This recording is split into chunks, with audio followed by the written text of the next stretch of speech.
Evet arkadaşlar, bir Mac satın alma rehberi videosuyla daha karşınızdayım. Gerçi buna artık Mac satın alma rehberi demek lazım çünkü içinde sadece Mac cihazlar yok. Ama işte bir yeni ürün çıktığında vesile oluyor ve bütün cihazları birbiriyle kıyaslıyoruz. 50-90'lar var, 40-90'lar var. Bu birçoğunuzun belki bildiği, belki bilmediği Asus Ascent GX10 bir masaüstü yapay zeka bilgisayarımız var ve epeydir elimde olan fakat incelemeye fırsat bulamadığım düz bir M5'im var ve tabii ki de bu videonun ana konusu olan Apple'ın M5 Max Pro'lu yeni dizüstü bilgisayar, 16 inçlik MacBook Pro bilgisayarı inceleyeceğiz. Epey testimiz var, biliyorum her videoda onu söylüyorum ama benchmarkları epey geliştirdim. Sentetik benchmarkları bu videoya dahil etmiyorum çünkü gereksiz uzuyor ve bana sorarsanız da çok anlam ifade etmiyor gerçek hayat testleriyle. Bunu defalardır söylüyorum.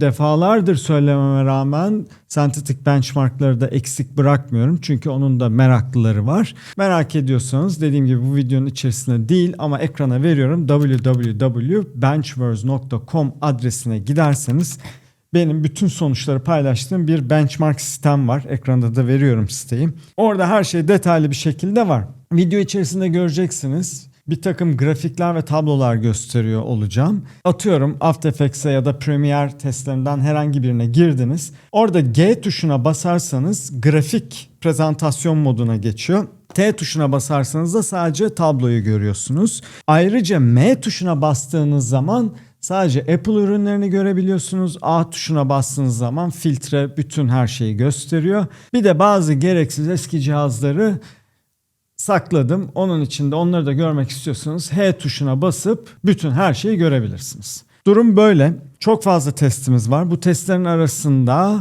yeni testlerimiz var. Yapay zeka testini ikiye ayırdım ve çok daha verimli bir test ortamına geçirdim. Ne var? LLM testimiz var. VLM yani Confi.UI'yi kullanarak görsel ürettiğimiz bir testimiz var. Videoya hiç girmiyorum. Onun nedenini anlatacağım. Pek tabii ki Blender testimiz var. Bir derleme testimiz var. Xcode'u bıraktım. Onu daha cross platform yani hem PC'lerle hem Mac'leri hatta Linux tabanlı bilgisayarları bile kıyaslayabileceğim Rust tabanlı 120 kadar bağımlılığı olan bir proje. Yani 120 dependency'den oluşan bir projenin derleme testi var. Bu da yazılımcı arkadaşların ilgisini çekecektir. En azından fikir olur diye düşünüyorum. Yeni bir DSP testim var. Daha önceki Logic çok kanallı DAW testi beni çok tatmin etmemişti. Sizlerden de gelen yorumlar üzerine çok daha kapsamlı bir DSP, Digital Signal Processing, dijital sinyal işleme testi koydum. Mastering, heavy mixing ve tek çekirdek, çok çekirdek üzerinden kapsamlı bir test yapıyor. 3 seviyeli bir test. O da müzikle uğraşan, sesle uğraşan arkadaşlara fikir verir diye düşünüyorum. Onun haricinde standart Premiere H264-65, Premiere RAW, yine Red 8K görüntüleri kullanarak yaptığım standart testim var. Bu testlerin DaVinci karşılığı var. Yine H264 ve RAW'da. Onları da özellikle koyuyorum çünkü bazılarınız DaVinci'ye geçti biliyorum. Mesajlardan görüyorum. Keza ben de aynı şekilde son dönemde epey DaVinci'de işlerimi halleder oldum. Ki bana sorarsanız herkese DaVinci'yi tavsiye ediyorum. Çünkü performans olarak ayrı bir seviyede DaVinci. Premiere'in bir versiyonundan diğer versiyonuna sonuçları değişebiliyor. Bu videoda olan her testi tekrardan yaptım. Mesela Blender daha önce 4.3.2 versiyonuyla yaptığım testleri ne yaptım? Onları 5.1'e taşıdım. 5.1'de tekrar test ettim. Sonuçlar çok farklı çıkmadı. Şimdiden söyleyeyim. Yani hani 4.3.2 ile 5.1 arasında sonuçlar çok farklı çıkmadı ama sağlam kazığa bağlamak istediğim için eşeğimi. O yüzden o testleri tekrar ettim. Onun haricinde benim Pixelmark bir Unreal oyun motoru üzerinde optimize olmayan bir sahnenin benchmark'ı var. Neden optimize değil? Çünkü optimize olmamasını optimize edebilirim ama optimize etmek istemeyişimin nedeni GPU'ya ve CPU'ya gerekli stresi uygulasın. Böylelikle hem PC'ler hem Mac'ler arasındaki farkı daha net görebilelim diye optimize olmayan bir Pixelmark testimiz var. Bakıyorum listeye. Başka da bir şey yok arkadaşlar. Daha ne olsun zaten. Herkese hitap edebilecek testlerin olduğunu düşünüyorum. Benim size tavsiyem ilginiz olmayan bölümleri de izleyin. Çünkü orada söyleyeceğim şeyler size başka ışık yakabilir ya da ileride o bilgiler ihtiyacınıza yarayabilir diye düşünüyorum. Vakti verimli kullanalım. Dediğim gibi uzun olacak. O yüzden ilk olarak neyle başlayalım? Blender testiyle başlayalım. Blender testinde tablomuzu açtığımızda çok şaşırmadığımız bir tablo görüyoruz. Bu sırada testten bahsedeyim arkadaşlar. Blender testi bilmeyenler için standart blender.org'da sitede olan demo dosyaların arasındaki Classroom yani sınıf dosyası var. Onu açıyoruz. 1920'ye 1080 cycles'da 300 örneklemli bir çıkış alıyoruz. Bu çıkış neticesinde de tablonun en başında normal olaraktan 50-90'ı görüyoruz. 50-90'la M5 Max'a baktığımız zaman yeni Star ürünümüze arasında 1.8x'lik bir süre farkı var. Bu da ne demek oluyor? PC'miz 5 saniyede çıkış alırken Apple M5 Max'ımız 9 saniyede çıkış almış. Şimdi 9 saniye şöyle kıymetli arkadaşlar. 9 saniye epey hızlanmış. Yani ne olmuş? M4 Max'tan M5 Max'a geçene kadar 1,5 kat hızlanmışız. Blender özelinde konuşuyorum. Bu 9 saniye nereden baksanız artık 40-90 seviyesine gelmiş. Burada da şunun altını çizmek istiyorum. 40-90, 50-90'lar arkadaşlar bunlar masaüstü bilgisayarlar. Dizüstü değil. Daha önceki videolarımda da defalarca söyledim. Sizin kullandığınız PC dizi üstündeki 50-80'ler, 50-90'lar, 40-90'lar, 40-80'ler, 40-70'ler masa üstündekiyle aynı performansa sahip değil. Onlar kırpılmış kartlar. Daha düşük wattta çalışan. Sanıyorum 150-160 wattlara kadar çıkabiliyor ama buradaki 50-90'ımız 600 wattlarda çalışıyor arkadaşlar. 600 watt. Yanındaki AMD Intel işlemciyle beraber ne diyor? 700-800 wattlara kadar çıkıyor. Halbuki buradaki M5 Max 9 saniyede bu çıkışı alırken 100 watt bile görmüyor. Tabi burada şu kıymetli oluyor. Evet 2 katı kadar bir sürede neredeyse 1.8x kadar bir sürede PC'miz çıkış alırken öbürü 9 saniyede alıyor ama aradaki kullandığı enerji miktarı arasındaki fark 5-6 katı kadar bir fark var. Neyse tablo burada inceleyebilirsiniz. İncelerken aklınızda bulunsun. Kontrol ya da Command, Mac kullanan arkadaşlar için Command, PC kullanan arkadaşlar için kontrol. Command kontrol tuşlarına basarak barların üzerine basarsanız aralarındaki farkı görüyorsunuz, hız farklarını. Bunu da siteye ekledim çünkü bazı arkadaşlar abi 1.8x o 2 kat diyorsun ama falan diye eleştiri getiriyordu. Söylediklerinizi dikkate aldım. Siteye de böyle bir özellik ekledim. Böylelikle ne yapabiliyorsunuz? Mesela M5 ile M5 Max'a kliklediğiniz zaman ne diyorsunuz? Arasında 3.67 kat hız farkı var. Ya da ne bileyim işte Apple M5 Max'la masaüstü 4090 1.29 net konuşabiliyorsunuz. Bu siteyi de şöyle düşünün arkadaşlar. Bu illa ben bir video çektiğim zaman güncellediğim bir site değil. Elime bir ürün geçtiğinde test edebildiğimde bazen video çekemiyorum. Mesela bu iki üründe olduğu gibi Asus Ascent GX10'da ya da M5 düz 14 inçlik MacBook Pro'da olduğu gibi. Ama bunların testlerini yapıyorum ve mutlaka siteye yüklüyorum. O yüzden burası sürekli güncellenen bir site. Not almanızı, ara ara kontrol etmenizi tavsiye ederim. Özellikle yeni bir ürün çıktığı zaman. Evet, Blender testindeki sonuç böyle. M5 Max 9 saniyelere geldi. Bayağı tatminkar. Yani bayağı bunların şöyle söyleyeyim. M2 Max'ta falan düşünün 1 dakikalarda render alırken M5 Max 9 saniyelere düştü. Yani 6.78x kadar hızlanmış. Hani M2 Max'ım var abi M5 Max'a geçmeme gerek var mı? Ben Blender kullanıyorum 3D animasyonla uğraşıyorum dediğiniz zaman bu videoya çok ihtiyacınız yok. Ne yapıyorsunuz? Geliyorsunuz M2 Max'a klikliyorsunuz. Sonra geliyorsunuz M5 Max satırına Command ya da Control tuşuna basarak kliklediğiniz zaman ihtiyacınız var mı yok bunun cevabını kendiniz bulabiliyorsunuz. Şimdi ne yapalım? Blender testinden sonra Gelin şöyle bir şey yapalım. Günümüzün en popüler konusu olan yapay zeka ile ilgili testleri hemen bir araya sokayım. Onun için de ne yapıyoruz? Önce AI LLM. Şimdi bu siteye girdiğiniz zaman tepede bir bölüm var. Neyi nasıl hesapladığımı, neye göre bir performans skoru ürettiğimi burada açıklıyorum. Tek tek anlatmayacağım ama buradaki parametreler prompt token bölü saniye, time to first token, ilk token'ın üretilmeye kadar geçenki süre milisaniye cinsinden ve sonrasında size cevap verirken generation token bölü saniye, yani cevapları yazarken ki kaç saniyeden kaç token ürettiği üzerinden bir formülümüz var. Buna verimliliği dahil etmedim ama tabloda verimlilik diye bir efficiency adı altında bir puanlama gözüküyor. Burada yüksek puana sahip olanlar en verimli oluyor. Ama bunun da sağlamasını kendiniz yapabilirsiniz zaten. Her cihazın bu testi tamamlarken tükettiği enerji miktarını watt cinsinden tabloda bulabiliyorsunuz. Geleceğim buralara ama dilerseniz önce skor üzerinden grafiğimize bakalım.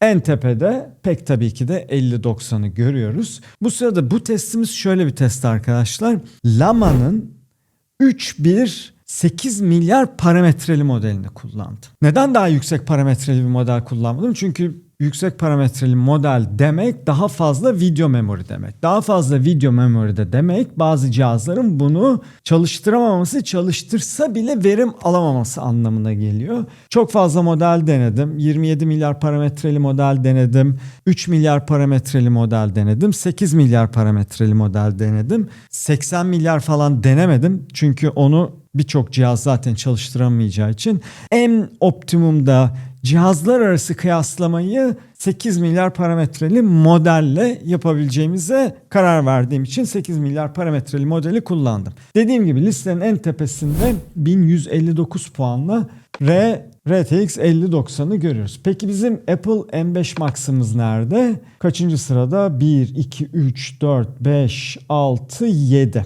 7. sırada 287 puan almış. RTX 5090'a göre 4 kat daha yavaş, daha düşük bir skor almış. Tablomuza baktığımızda şuradan 50-90'a bakalım. Ne yapmış? 50-90 345 watt tüketmiş bu testi tamamlarken bizim M5 Max'ımız da 54 watt tüketmiş. Yani 345'e 350 diyelim. Ne yapıyor? 7 katı. Yani 7 kat daha fazla enerji tüketmiş. Ama sonuçlara baktığımız zaman ne görmüştük? Sadece 4 katı kadarlık bir performans skorumuz var. Bunu da göz ardı etmemiz gerekiyor. Çünkü dediğim gibi 50-90 arkadaşlar hayvani bir makine. Bu bir dizüstü. Ama bunun da avantajı nedir? M5 Max'ın 128 GB elimdeki cihazın 128 GB'lık tümleşik belleğinin olması. 128 GB'lık tümleşik bellek ne demek? Daha yüksek parametreli modelleri bilgisayarınızda çalıştırabiliyorsunuz. Sonrasında göreceğiz. Bir tane VLM testim var. O VLM testinde de Config.ua üzerinde Flux 1 dev modelini kullanıyorum. Flux 2 dev'i kullanamıyorum çünkü Flux 2 dev'i 50-90'da çalıştıramıyorum. Çünkü video memorim yetmiyor. Onu M5 Max'ımızda çalıştırabiliyoruz. Yani bu testler biraz ne yapmak istediğinizle, neyi kullanmak istediğinizle alakalı. Ama hemen şuradan M5 Max'ın hemen üzerinde olan Asus GX10, Ascent GX10'umuz var. Buradaki bu. Aslında bunun orijini Nvidia Spark, yani bir yapay zeka masaüstü bilgisayar. Şimdi bu cihazların özelliği nedir arkadaşlar? 128 GB'lık bu da tümleşik belleğe sahip. Bununla yüksek modellerle geliştirme yapabiliyorsunuz. Eğitim yapabiliyorsunuz, eğitebiliyorsunuz. LoRa ya da Dream Booting ya da Fine Tuning, artık neyle ilgilendiğinizi bilmiyorum. Ya da herhangi bir yüksek parametreli modeli lokalinizde çalıştırabiliyorsunuz. Tabii ki de bir B200 ya da H200 performansı alamıyorsunuz ama en azından lokalde birçok testinizi, geliştirmenizi yapıp ondan sonra burada gördüğünüz RAMPod'da arkadaşlar bulutta bulunan bu GPU'ları kiralayabildiğiniz bir servis sağlayıcı. Ben orada ne yaptım? İşte RTX 6000 Pro'm yok. Onu gittim kiraladım. Bu testleri onun üzerinde yaptım. Keza aynı şekilde B200 ya da H200 gibi en üst segmentte bulunan Nvidia GPU'larını kullanarak bu testleri yaptım. Şimdi ben Rampod'da çalıştırdığım cihazları sadece size fikir versin diye buraya koyuyorum. Burada da şöyle bir şey görüyorsunuz. Ya Koray abi B200, H200 abi ne diyorsun? Nasıl 50-90 bunları geçer dediğiniz zaman şundan dolayı geçiyor arkadaşlar. Dediğim gibi videonun başında 8 milyar parametreli bir model B200'lerde çok optimumda çalışmıyor. Onun verimliliğini alabilmeniz için arada işte Sage Attention belirli transformer modelleri var. Yüksek parametreli modellerde bu transformer modelleri Flash Attention, Sage Attention verim sağladığından o farkı o zaman orada görebiliyorsunuz. Ama en azından fikir versin diye bu tabloda olsun istedim. Uzun lafın kısası abi bir sürü teknik şey söyledin. Hiçbir şey anlamıyoruz dediğinizde şunu demek istiyorum. Evet 50-90'lar falan güzel. Lokalde kullanmak için harika cihazlar, harika GPU'lar ama video memory kısmında sıkıntı var. Özellikle Windows'da çalışan arkadaşlar çok iyi bilirler. 3 GB, 4 GB gibi zaten sistem de bir video memory'yi kenara ayırıyor. Size kalıyor. Ne oluyor arkadaşlar? 32 GB'ın 29-28'i kalıyor. Biraz yüksek parametreli bir model çalıştırmaya kalktığınızda büyük sıkıntı yaşıyorsunuz. 4090'da 24 GB video memorimiz var. 4'ünü verdiğiniz zaman zaten geriye kalıyor 20 GB. 20 GB da yapay zekalı uğraşan arkadaşlar bu konuda benimle hemfikirdir. 20 GB falan bunlar çok limitte. Yani yüksek parametreli model çalıştırıp sağlıklı sonuçlar almak istediğinizde sıkıntı yaşayabiliyorsunuz. Evet GGUF falan, quantize versiyonlar falan var ama onlar ayrı bir video konusu. Gelelim Confi UI, Vision Language modellere bir bakalım. Şimdi burada şöyle yapayım. Grafiğe geçtiğimizde 11 saniye ile lider 50-90'ımızı görüyoruz. Sonrasında 24 saniye ile 40-90 bunlar beklenen sonuçlar. Hiç şaşırtmadı benim. 51 saniye ile Asus GX10'umuzu görüyoruz. Hemen altında da 1 dakika 2 saniye ile M5 Max'ımızı görüyoruz. Şimdi 1 dakikaya 11 saniye arada 5.6x kadar bir süre farkı var. 5-6 kat çok önemli değil. Burada 1 dakika aslında bayağı can sıkıcı. Bu can sıkıcılığı ben aslında bu cihazda GX10'da yaşamıştım. 51 saniye benim hayalim işte ben bu cihazı alırım. Ondan sonra bunda hızlı görsel üretirim gibi fantezilerim vardı. Ama hayal kırıklığı yaşamıştım. Sonradan anladım ki aslında bu cihazlar görsel üretmek yani VLM kullanmak için tasarlanmış cihazlar değil. Zaten Nvidia niye ayağına sıksın? Kalkıp orada B200, H200'ler, H100'ler varken şimdi de B300 çıktı mı çıkmadı mı bilmiyorum ama yani bu segmentte kartlar varken, üst seviye kartlar varken neden bir tane küçücük cihaz bunu yapabilsin? Aslında bunlar daha çok large language model yani LLM'ler için geliştirilmiş. Lokalinizde bir önceki tabloda anlattığım gibi, LLM testinde anlattığım gibi daha çok bunlar için küçük çapta da görsel işlerinizi yapacaksanız kullanabilin diye. Şimdi burada diyebilirsiniz ki abi 11 saniyede ben 50-90'la üretiyorum bu çok iyi bir süre. Arkadaşlar ekrana veriyorum. Confi UI'deki Flux Dev 1 kullanarak 25 kademeli ürettiğim imaj çok basit bir şema. Siz bunu bir işte kullandığınız zaman bunun içine kontrol netler, LoRa'lar, onları bunları falan eklediğiniz zaman bu süreler artıyor. Şimdi burada sadece bir promptla görsel üretiyorsun. Buna şöyle bir şey dediğiniz zaman abicim bak burada bir kız var. Bu kız bu kıyafeti giysin. Bu mekanda olsun. Stil de şöyle bir stil olsun dediğiniz zaman 4 tane imaj yüklemeniz gerekiyor. 4 imaj koyduğunuz zaman promptuyla beraber kontrol netleriyle, LoRa'sıyla bilmem ne bu sürelerin benim bazı yine ekrana veriyorum. Bazı işlerimde 2-2,5 dakikalar bir imaj başına geliyor. 4 imaj üretmeye kalktığınız zaman bunu paralel yapamıyorsunuz çünkü bir tane ekran kartınız var. 4 tane 50-90'ınız olsa 4 tane aynı anda üretebilirsiniz. Ne oluyor? 10 dakikada 4 tane imaj üretiyorsunuz. Bu da fantezi oluyor. İş yapmaya kalktığınız anda. Video tarafına hiç girmiyorum bile. Video bambaşka bir dünya. Orası lokalde fantezi ötesi bir durum. İleride gelişecektir eminim. İmaj tarafı da video tarafı da daha kolaylaşacaktır. Lokal belki fantezi olmaktan çıkacaktır. Ama ciddi anlamda profesyonel iş yapacağınız zaman bir önceki videomu izlemiş olan arkadaşlar biliyorlar ne diyeceğimi. Bunu arkadaşlar 3. parti servis sağlayıcılarından API üzerinden ya da direkt Google, ByteDance gibi servisler üzerinden kullanmanız gerekiyor. Çünkü yani bir de şunu unutmayın arkadaşlar, tablonun tepesinde ne yazıyor? 832 piksele 1248 piksel. Yani bunu upscale ettiniz bilmem ne, orada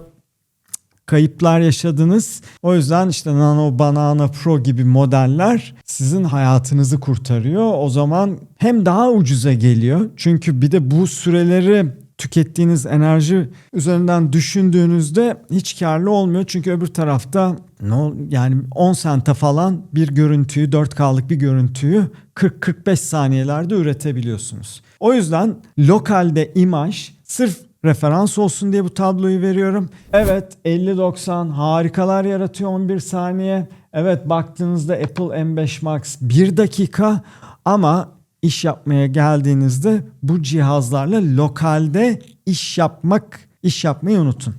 Şunu da altını çizeyim. Ben kendi sektörüm üzerinden değerlendirme yapıyorum. Benim kim olduğumu artık çoğunuz biliyordur. Hani faal reklam sektöründe çalışan bir fotoğrafçı yönetmenim. Burada da bu cihazları mümkün olduğunca her anlamda test ediyorum. Ve bu testlerin neticesinde de kendi fikrimi söylüyorum. Evet belki bir yazılım tarafında chatbot yaptığınız zaman durum başkadır. Zaten chatbot bu tablonun konusu değil. Ama hani Vision Language modellerde bu lokali, sadece bu lokali değil, o işte trafo büyüklüğündeki bizim kasaları da unutun derim. Şimdi hemen bir yazılımcı arkadaşlar için fikir olabileceğini düşündüğüm bir derleme testim var. Hemen onu size ekrana veriyorum. Şimdi burada bir Rust üzerinde bir proje var ve bu projede 120 tane bağımlılığı olan kütüphane var. Yani 120 tane dependency olan projeyi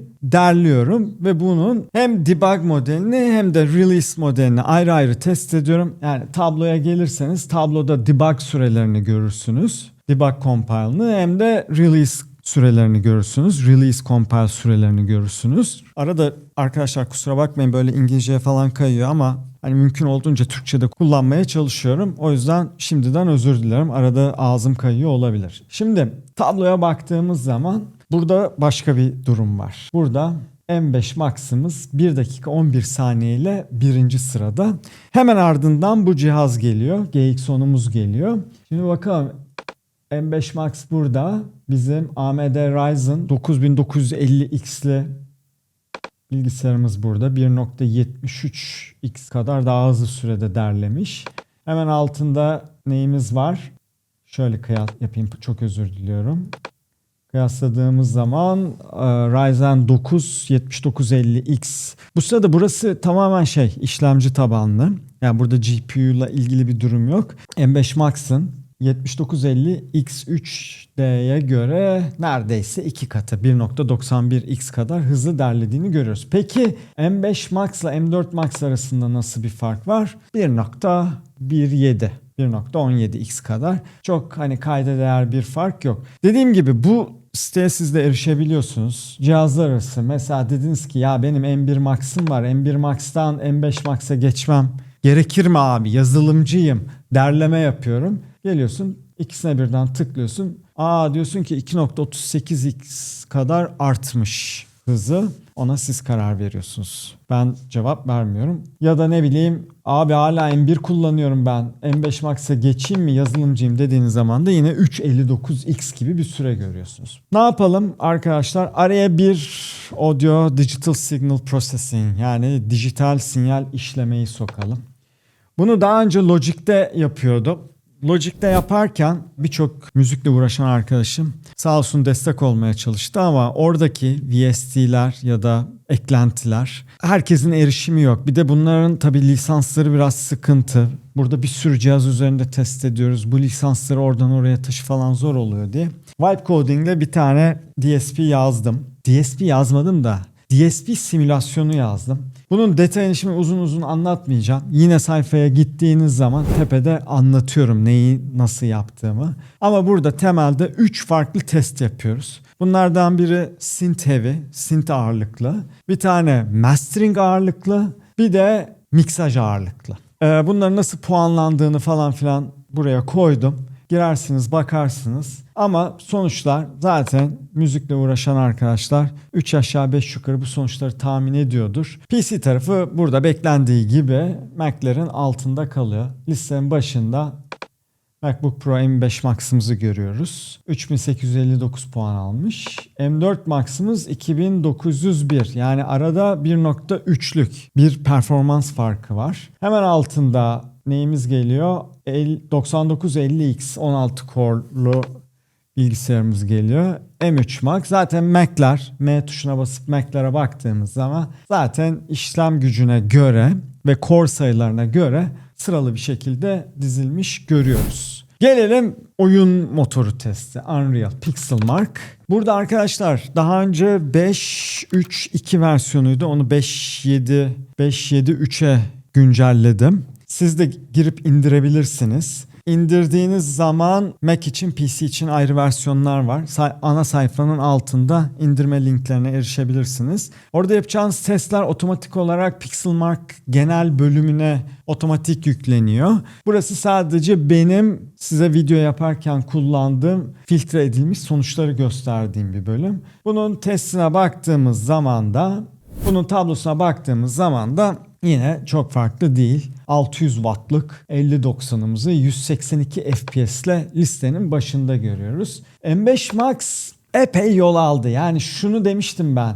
Arada M4 Max ile 5090 arasında yani 2.3 kat vardı. Evet, hızlanmış. Öyle çok maksimum bir hızlanma değil ama artık şunu net söyleyebiliyoruz arkadaşlar. Yarısı kadar hızlı. Yarısı kadarı ben çok ümit vaat ederek söylüyorum. Zaten birçok videoda görmüşsünüzdür. Cyberpunk testleri falan var. Orada artık bu bilgisayarlarla oyun oynanabilir seviyeye gelindiğini çok net herkes telaffuz ediyor. Ama ben hani o taraflara çok hakim olmadığım için hani kendi Unreal Engine'de kendi oyunlarını yapan, ara ara oyun yapan daha doğrusu bir kardeşiniz olarak şunu net söyleyebilirim. Artık bu bilgisayarlarda oyun geliştirmek bile fantezi olmaktan çıktı. Şimdi yeni bir oyuna başladım. Tamamen M4 Max'ta geliştiriyordum. M5 Max'ı aldım. Editör tarafında da Unreal süper performanslı çalışıyor. Bayağı da keyifli arkadaşlar, alıyorsunuz. Televizyonda bir dizi izlerken dizinizin üstünde hiçbir enerji bağımlılığı olmadan, duvara bağlı olmadan çok rahat geliştirmenizi yapabiliyorsunuz. Ama tabii ki de şeyi iddia etmeyeceğim. Ya alın arkadaşlar dizi üstünde hani Unreal'la Unity ile uğraşıyorsunuz. Her şeyi bu tarafa taşıyın demeyeceğim. Hani benim tavsiyem, zaten oyun geliştiriyorsanız belirli bir sermaye sahibisiniz demektir. Yanınızda bir tane PC'nizin de olması her zaman gerekli diye düşünüyorum. Zaten test yaparken her zaman iki platforma da ihtiyacınız var. Ama şu net arkadaşlar, M5 Max 87 FPS ile sadece yarısı kadar bir FPS üretiyor. Bu da şu demek oluyor. M5 Ultra'yı görürsek benim tahminim bu aradaki fark yok olacak dereceye kadar düşecek diye düşünüyorum. Bilmiyorum siz ne düşünüyorsunuz? Bu sırada siz de arkadaşlar aşağı yorumlara yazın. Yazıyorsunuz zaten de ben hani mümkün olduğunca sorularınız varsa onların hepsine cevap vermeye çalışıyorum. Orayı çok efektif ve verimli kullanmaya çalışıyorum, yorumlar kısmını.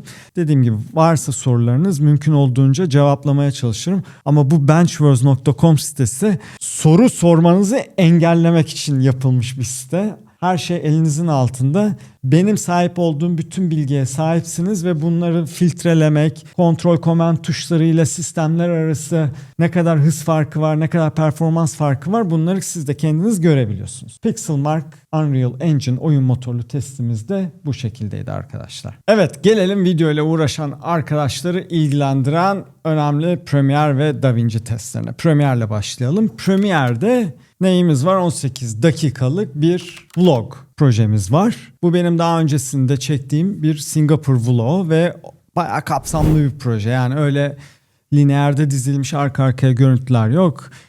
renk düzenlemeler var. İçinde After Effects dosyaları var. Basit tipografik efektler var. Yani Dynamic Linking kullanıyor. Onun haricinde adjustment layer'lar var. Renkleri yaptım. Insert görüntüler, overlay'ler vesaire vesaire. Aslında bayağı kapsamlı bir proje. Şimdi bu 18 dakikalık 4K'lık projenin içerisinde H265 ve H264'ten oluşan dosyalar var. Video görüntüleri var. Bunları da yine 4K H265 olarak çıktı alıyoruz. Çıktı aldığımızda şöyle bir tablo çıkıyor karşımıza. Bu da beni çok şaşırtmadı. Çünkü daha önceki videoları izlemiş olan arkadaşlar Apple'ın PC'ler üzerinde, masaüstü PC'ler üzerindeki üstünlüğünü biliyordu. Şimdi burada ne olmuş? 18 dakikalık videoyu, bu sırada hiç cache ya da pre-render falan filan yok. Her şey kapalı arkadaşlar. 2 dakika 46 saniye gibi bir sürede çıkış almış. M1 Ultra'ydı daha önceki bütün testlerdeki lider, artık ikinci sıraya düşüyor. Ve üçüncü sırada da 5090'lı PC'miz var. Şimdi burada PC ile Mac'i kıyasladığımızda 600 Watt ta 150 Watt'ı dövüştürdüğünüzde, kafa kafaya tokuşturduğunuzda Apple M5 Max video tarafındaki üstünlüğünü 1.66x kadarlık bir sürede sergilemiş oluyor. Tabii 1.66 o kadar şey olmuyor. Bir farklı söylem olmuyor gibi geliyor. Ama hani 2 dakika 46 saniye, 4 dakika 35 saniye. Bir de bunu parametrik olarak düşündüğünüzde, daha büyük bir projede çalıştığınızda çıkış süreleri epey fark ediyor. Ne olmuş? Burada beni aslında, yani PC'yi geçin, beni burada aslında hayrete düşüren 1.78, yani Apple'ın verdiği verilerde hep böyle bir %30'luk bir performans artışından bahsediyordu bir önceki nesil M4 Max'a göre. Ama burada 1.78'lik bir fark var. Yani 2 dakika 46 saniye nerede, 4 dakika 56 saniye nerede? Yani burada epey bir basamak atlamış gözüküyor. Diğer kıyaslamalara dediğim gibi site elinizin altında, dilediğiniz gibi sitede oynayarak kıyaslamaları yapabilirsiniz. Hani Mac'lere M tuşuna basıyorum, hatırlatmak için söylüyorum. Mac'leri kıyasladığımızda burada zaten görüyorsunuz arkadaşlar. Yani hem işlemci performans artışı hem de core sayısının fazlalığı bu süreleri ciddi anlamda etkiliyor. Bu sırada üzerine geldiğiniz zaman hani hangi cihazın, bununla ilgili de eleştiri gelmişti. Abi cihazı anlatıyorsun da hani RAM'i nedir, ne kadarlık bir GPU'dan bahsediyoruz. Bunları da üzerine geldiğiniz zaman hem grafikte görebiliyorsunuz hem tabloda da zaten detaylı görebiliyorsunuz. Peki Premiere'de 8K'lık RAW dosyalarla uğraşır ve bunlardan yine 4K çıkış alırsak ne oluyor sorusunun cevabını da ekrana veriyorum arkadaşlar. PC'lerimizi geri getirelim. Onun için A tuşuna basıyorduk. Bu sefer arkadaşlar eğer bir RAW workflow'unuz varsa, yani içinde RAW görüntülerden oluşan bir projeniz varsa, bu sefer arkadaşlar PC 5090'lı PC'miz 1 dakika 41 saniye ile alanının lideriyken, öbür tarafta MacBook Pro'muz 3 dakika 12 saniye M5 Max'ımız. Yaklaşık olarak bu sefer PC 2 katı kadar bir hızda render ediyor. Peki M4 Max'la M5 Max'ın farkına baktığımız zaman ne görüyoruz? Apple verileriyle uyuşan 1.25x'lik bir performans artışı, daha doğrusu özür diliyorum, hız artışı görmüş oluyoruz. Hatırlayın arkadaşlar, bu sayıları not alın. Çünkü DaVinci'ye geçtiğimizde başka bir tablo çıkacak karşımıza. Bir de burada şu var. Yani neden ben size hem Premiere sunuyorum hem DaVinci sunuyorum? Arkadaşlar, çalıştığınız programların da ne kadar optimumda bu cihazlarla çalıştığı ayrı bir tartışma konusuyken, Adobe başlı başına tartışma konusu. Çünkü Adobe'de şöyle şeyler olabiliyor. Bir sürüm çıkarıyorlar. Her şey felaket. Her şey bozuluyor. Sonra onu fixleyeceğiz diyorlar. Hiçbir zaman 2 önceki versiyon kadar performans alamıyorsunuz. Sonra aradan bir 4 sürüm geçiyor. Her şey düzeliyor. Evet, performans artışı oluyor. Bu böyle yıllardır. Yani benim son 20 yılımın özeti, Adobe ile ilişkim bu şekilde. Ama DaVinci tarafında hep öteye götürüyorlar. Hep bir performans artışı görüyoruz ki bunu hani silikonlara geçtiğinde Apple çok çabuk, çok hızlı adapte olup bir anda 3x performans artışını silikon işlemcilerde direkt olarak DaVinci'de görmüştük. O yüzden hani benchmark almamız gerekirse, kerteriz almamız gerekirse bence DaVinci'yi kerteriz almak daha doğru olur. O yüzden gelin DaVinci'de H265 testine geçelim. Şimdi grafiğe baktığımızda DaVinci'de asrın lideri M1 Ultra'yı görüyoruz. Yani bir sürü yaptığım benim bu rehber videolarında H265 projede, daha doğrusu 64 ve 65 görüntülerden oluşan Singapur Vlog projemizin lideri yine M1 Ultra. Sonra hemen ardından M5 Max'ımız geliyor. M5 Max'la M4 Max'ın arasındaki farka baktığımızda yine benzer bir artış görüyoruz. 1.17x'lik bir artış görüyoruz. Ama PC'ler yine maalesef arkalarda yer alıyor. Ya burada bir önceki Mac satın alma videosunda söylemiştim. Yani video işiyle uğraşıyorsanız arkadaşlar, yani Apple tartışmasız, alternatifsiz tek tercihiniz. Tercih olmuyor, ne oluyor? Alternatifiniz yok yani. Video işiyle uğraşırsanız gerçekten bir tane iyi bir yatırım yapmanızda fayda var. Ki hani yatırım derken şunu da göstermek istiyorum. Nerede benim M1 Max'ım? Arkadaşlar M1 Max kaç senelik bilgisayar? Hala PC'lerin önünde. Yani 5090 bir sene önce çıkmış bir GPU'yu. Fena da bir bilgisayar değil arkadaşlar bu bilgisayar. Yani 9950 var üzerinde. 128 GB memorisi olan, DDR5 belleği olan, hızlı SSD'leri olan, yani iyi bir sistem. Paranın alabileceği iyi bir sistem. Hani şunu söyleyenler oluyor, abi o paraya şu kurulur bilmem ne falan deniyor. Pek de öyle değil, çünkü benim kullandığım sistem de bu dizi üstünden daha pahalı bir sistem. Yani iyi bir kasa, iyi bir anakart ve iyi bir ekran vesaire dediğiniz zaman ekran konusuna da geleceğim. Yani siz bir dizi üstünden pahalıya PC toplamış oluyorsunuz. Yani bunu yine tartışacaksınız biliyorum ama ya bunu abi yani anlatamayacağım artık. Yaşamanız gerekiyor. Neyse, gelelim DaVinci Raw. Yine aynı proje. Premiere'deki projemizin birebir aynısı DaVinci'de kurulu. Ondan çıktı aldığımızda ne oluyor? Evet, yine PC'ler birinci ve ikinci sırada. Ama arkadaşlar bu sefer o kadarlık bir fark yok. Bakın 5090 ile M5 Max'ı kıyaslıyorum. Neydi? 1.9 gibi bir fark varken neredeyse eşlendiler diyebilir miyiz? Yani 3 dakika 35'e 4 dakika 53. Tabii tam eşlenmiş olmuyor ama 1.36x'e düştü 1.9'lardan. Bu da demin dediğim gibi kullandığınız programın ne kadar elinizdeki donanımı verimli kullandığıyla alakalı. M5 Max'la M4 Max'a baktığımızda ya benzer bir performans artışı görüyoruz. Çok ciddi bir performans artışı olmasa da M1 Ultra artık yavaş yavaş gerilere düşmeye başladı. Ama bu da şunu gösteriyor ki arkadaşlar, M1 Ultra yani 5 jenerasyon önceki bir bilgisayar hala ne kadar verimli. Ya ben bunu benim bir tane pandemide Mac Pro videom vardı. Mac Pro videosunda neler yazıldı, neler çizildi. Ona da bir parantez açmak istiyorum. Yani 2019 senesinde alınan bir bilgisayar bugün hala bizim iş akışımızda kullandığımız ana bilgisayarlardan bir tanesi. Ya bunlar iş makineleri. 2019'da almışsın, 2007 senedir kullanıyorsun. O zamanın parasıyla yapılan yatırım bugün size kat kat fazlasını kazandırmış oluyor. M1 Ultra'da da aynı şey geçerli arkadaşlar. Yani M1 Ultra çıkalı 6 sene olmuş. 6 senedir bakın listenin tepesinden aşağı inmiyor.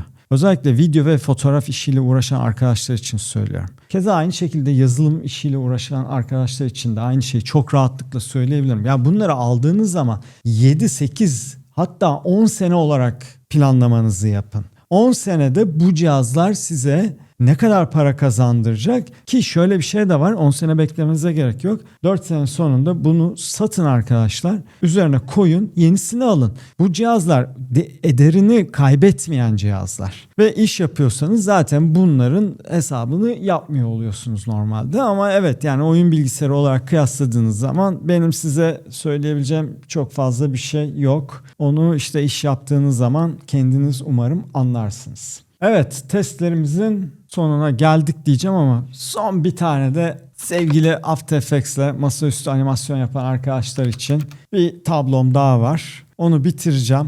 Onu da üzerinden geçeyim hızlıca. Sonra söyleyeceklerim var. Bir de ekranla ilgili söyleyeceğim önemli şeyler var.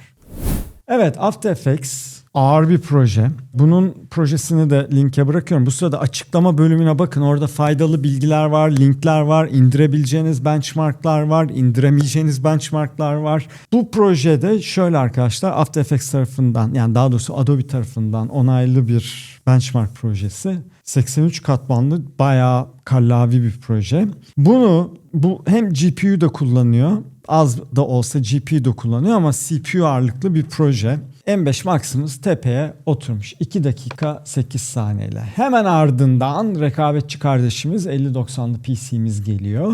M4 Max'la kıyasladığımızda bakın yine benzer şeyler görüyoruz. Oranlar görüyoruz. 1.3x'lik bir performans artışı görmüşüz M5 Max'ta. Bunlar bu şekilde sıralanmışlar. Sonrasında 4090'ımızı görüyoruz. M3 Max, yani işlem gücüne göre bunlar sırasıyla düzgün bir şekilde sıralanmışlar. Evet, After Effects'i de böylelikle hızlıca bitirdikten sonra genel olarak değerlendirmem şu. Dediğim gibi arkadaşlar, site elinizin altında. Girin, istediğiniz sistemle istediğiniz diğer sistemi kıyaslayın. Almaya değer mi, almaya değmez mi? Bunlara bakın. Ama hani benim fikrim, yani bir M2 Max'ınız varsa evet, M5 Max iyi bir yatırım. Video işiyle uğraşıyorsanız, deli render sürelerine ihtiyacınız yoksa bence M2 Max, M3 Max bunlar mükemmel cihazlar arkadaşlar. Demin dedim, yani bu cihazları aldığınız zaman çok rahat 5 ila 10 seneyi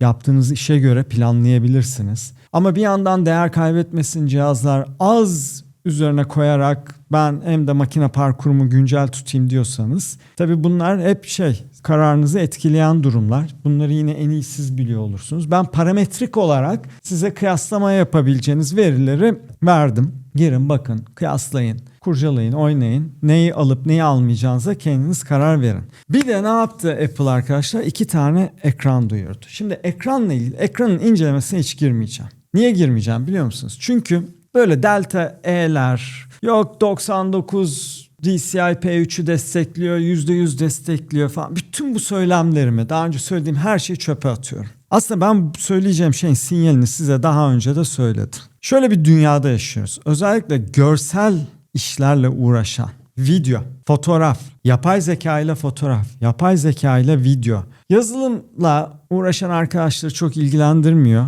Ama oyun dünyasının zaten başka parametreleri var, FPS gibi. Zaten Mac tarafında oyun ayrı bir video konusu. Bunu oturup uzun uzun tartışırız. Tartışamayız çünkü onun muhatabı ben değilim. Onu oyun oynayan arkadaşlar yapabilirler. Aşağı bir tane yine açıklamaya link veriyorum. Hani Mac ve oyunla ilgilenen arkadaşlar zaten belki biliyordur ama Andrew diye bir kardeşimiz var. Onun çok güzel videoları var. Oradan takip edebilirler. Ekranla ilgili şunu söyleyeceğim. Bu alanda bir videomda söylemiştim. Hani dizüstü falan, PC falan kurduğunuz zaman size gerçekten garip bakarlar. Ve en nihayetinde olay neye geliyor biliyor musunuz? Apple ekranda bakılıyor.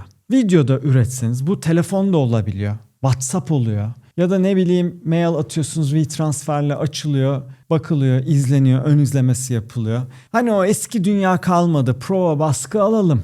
Prova baskıda Delta 5E vardı. Ekranım Delta E2'nin içinde kalsın falan filan. Evet, bunlar doğru ama bu kalibrasyon olayı, Spectroproofer'la bir ön izleme provayı basıp onu ölçmek falan, bunlar kalmadı. Arkadaşlar ben bu yatırımların hepsini yaptım. Gerçekten bir ara gibiydim, laboratuvarda gibiydim. Yani kullandığımız floresanlar bile Philips Graphica D65, onlar sürekli D55 Kelvin metreyle sürekli ölçülür. O floresanlar sürekli değiştirilir. Aynı seri floresan alınır ki renk sapmaları aynı olsun. Lightbox'larımız var. Prova baskıyı Lightbox'a koyarsın. Spectroproofer'lı bir tane printer'ımız vardı bizim, Epson 9000 serisi. Basar, sonra ölçer. EFI'ye gider sonuçlar. Sertifikasyon alırsın. Yıllık 3000 euro sertifikasyona para verirsin. Vesaire vesaire. Abi bunların hepsi bitti. İşi yapıyorsun, gönderiyorsun. Adam iPhone'da bakıyor. Ve maalesef bizim alanda çalışan herkes iPhone kullanıyor. Yani öyle Huawei'miş, yok Samsung'muş falan filan göremezsin. Kimde var? Satın almacılarda var. Ya da ne bileyim daha çok işi parametreyle olan, veriyle olan kişilerde evet PC görüyorsun. Ama bu işin onayını, revizyonunu veren insanların hepsi MacBook Pro kullanıyor. MacBook Air kullanıyor, iPhone kullanıyor. Aklınıza ne gelirse Apple, yani aklınıza Apple'la ilgili ne ürün varsa onları kullanıyor. O yüzden de Apple ekranı standart. Alacağınız herhangi bir Apple ekran sizin işinize yapacağınız en büyük yatırım. XDR Display'miş, Display Studio'ymuş. Onu ben sizin bütçenize bırakıyorum. Geçen gün bizim Berkay'a söyledim. Samsung iyi monitör yapıyor. Bakın ben de Huawei'in Mate Vue'ları var. Asus ProArt'ların aklınıza gelebilecek her serisi var. Evet çok iyi ekranlar, çok iyi ekran yapıyorlar. Ama en nihayetinde bir Apple Display, XDR'mış neymiş hiçbir önemi yok. Kalibrasyon falan hak getir arkadaşlar. Açıyorsunuz native nesiyse onu da kullanıyorsunuz, gönderiyorsunuz. Çünkü iPhone'da gördüğünüz şeyle bu ekranlarda dizüstü bilgisayarların ekranlarında gördüğünüz şeyler 2 ton 1 ton falan kayarak 3 aşağı 5 yukarı size aynı görüntüyü veriyor. O yüzden ne yazık ki referans artık Apple'ın displayleri. Apple'ın ekranları, telefon ekranı, dizüstü bilgisayar ekran, dizüstü ekranı neyse ne artık. O yüzden benim size şiddetle tavsiyem ki ekran da şöyle bir şey arkadaşlar. Benim içeride 20 senelik EIZO'larım falan var. Yani ekran yatırımı görsel işlerle uğraşıyorsanız yapacağınız birincil yatırımdır. Çünkü o ekranı 15 sene kullanacağınızı ben size garanti ediyorum. Gidin kendinize yeni de çıkardı. Ucuzlattılar da fiyatları. Gidin kendinize bir tane Apple Display yatırımı yapın. Benden bu kadar arkadaşlar. Umarım aydınlatıcı bir video olmuştur. Videoyu like etmeyi unutmayın. Hype falan filan Allah ne verdiyse desteğinizi bekliyorum ki en azından bu kadar emek verdiğim videolardan diğer kardeşleriniz de faydalansın. Benden bu kadar. Kendinize iyi bakın. Görüşürüz. Bir sonraki videom yine fotoğrafla ilgili. Bu sefer sizi sete götürüyorum. Uzunca bir süredir öyle videolar yapmıyordum. Uzunca bir süredir bayağı video yapmıyordum. Neyse ufak ufak toparlıyoruz. Kendinize iyi bakın.